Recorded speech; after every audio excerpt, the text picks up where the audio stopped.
Welcome back to Uncensored. Yes, JK standing in for the big dog as he lounges in the sun. We're working our backsides off. Now, let's move on. The backlash against the so-called woke Snow White remake continues to grow as the son of the original film's director says his dad and Walt Disney would be turning in their graves at the proposed changes. And for those not following this saga, let me fill you in. Firstly, you sitting comfortably, then I'll begin.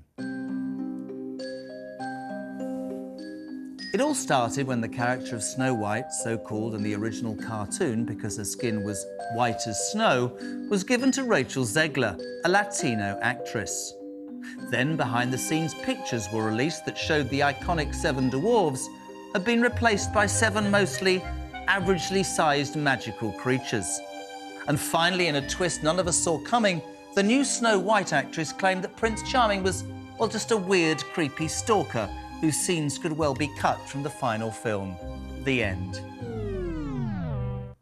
All of this comes as Disney reported $900 million worth of losses in August alone after a series of woke releases tanked at the box office. So my question tonight is, should the new Snow White be put to sleep and scrapped? Or can it still have a happy ever after? I cannot wait for this segment. Joining me now is journalist and author of the Case for Cancel Culture, you try saying that, Ernest Owens, and the author and Babylon Bee contributor, Ashley St. Clair. Good evening, one and all. Ernest, you're a massive, massive Disney fan. Do you think Uncle Walt would be spinning in his grave at this, well, I don't know how you describe it, this remake of a classic?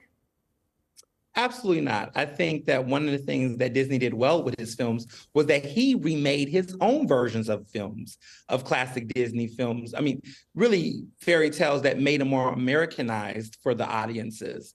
And I think that this is just in the Disney tradition. And I always tell people that don't like this version or they're suspicion they won't like it.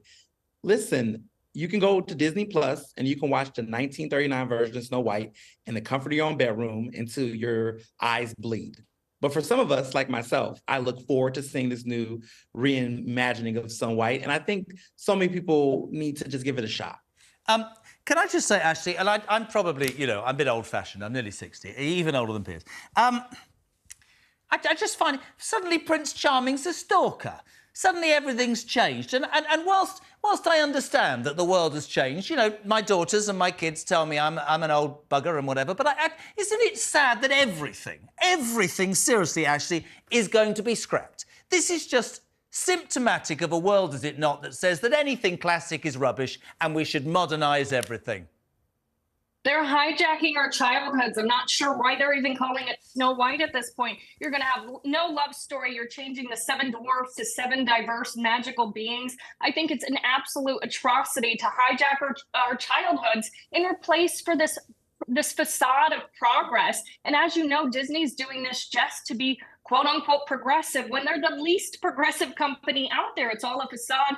As you know, they were kowtowing and loudly and obnoxiously complaining about Florida's Don't Say Gay bill while simultaneously cutting scenes about a man going on a date with another man for the release of Avengers Endgame in Russia. I have to tell, I've got a great clip. Piers Morgan interviewed Dylan, one of the dwarfs. Have a watch. Behind-the-scenes pictures from Disney's live-action remake of Snow White were leaked this weekend, and there appears to be a sizable problem. Where are the dwarfs? These are roles made for actors of my stature. I can't go out for the Harrison Ford or the George Clooney roles because that's not for me. Right. And now it's taken away. I don't feel that's right. Ernest, come on, answer that. The poor man's not going to get a job now, man, because we've gone so woke. Well, I think that the reality of diversity in film is that that actor should actually be able to have other roles that is not for the 7 dwarfs. I mean, you look at, you know, Game of Thrones, you look at some of these other... Yeah, but he's not going to play Tom Cruise in, you know, he's not going to be in Top Gun, is he? And he's saying that's the role I want. But why not? You know, I think that there was a time where people that looked like me couldn't even be superheroes. And we saw the world evolve around that. So I think that what we need to stop doing is reinforcing stereotypes about the limitations of what Disney films can be, what diversity can look like in cinema, and just get with it. Because at one point you're wondering where are the roles for people like him, but then you're not considering where are the roles for people of color to be in films like Snow White. You're saying Miss St. Clair that, oh, your childhood is being hijacked. No, it's not. You can go do Disney Plus and be nostalgic and watch all of those old films if you want to. But some of us want to be in the current era. Yeah, but here's my point. Here's my point, and I was only here for one night only. I'm allowed to give it. I say this to my daughters the whole time, Ernest, and you and I are going to have this out, and Ashley can smile. I absolutely accept that you have different opinions and you want to change things. But what I will never accept is that your generation want to trash everything that's classic and everything that I believed in. No, let me have my say. From my childhood, everything is trash. Everything is non-diverse and it's wrong. Why can't we both live in the same world? Because part of your role was problematic. Cultural vandalism. Can I say to you? I didn't have rights. I have rights too, but I agree with you. What was problematic about Snow White, though, Ernest, and what they do, and they pretend that this is all for female progress and whatever, and what they do is they actually end up erasing women. We saw this with the remake of Mulan, right? The original Mulan had a powerful story arc. She persevered through willpower and strength, and in the remake, she's just given superpowers. And can I jump in? Story arc. Can I jump in, ladies and gentlemen? Can I just say something, by the way, Ernest? And you need to know this. Apparently, Prince Charming, right, is a demonstration of true love on the one hand, or he's a creepy stalker. If he hadn't kissed her, she'd still be dead, Ernest. Snow White wouldn't be alive. It's time to reimagine what consent looks like in films in 2023. Period. Just write a new movie. Why does it have to be Snow White? Why do you have to remake Snow White? Because that's fun. Let's be artistically creative. And here's the thing: it's going to do good at the box office. There's nothing creative about taking a story and then just. It's going to be great at the box office. Well, you're going to look at this and laugh. You're giving all this great promo. It's not going to be great at the box office, and I'll tell you why. Because Disney already had their flops, $800 million box office flops with their woke films like Lightyear and The Little Mermaid. This is going to be a flop too, and the numbers are showing it. And it's all a facade of progress. I mean, that's an interesting point, Ernest. Disney's losing billions with this woke agenda. I don't think so. I think that with Lightyear, hold on, let's be clear. It's not a woke agenda.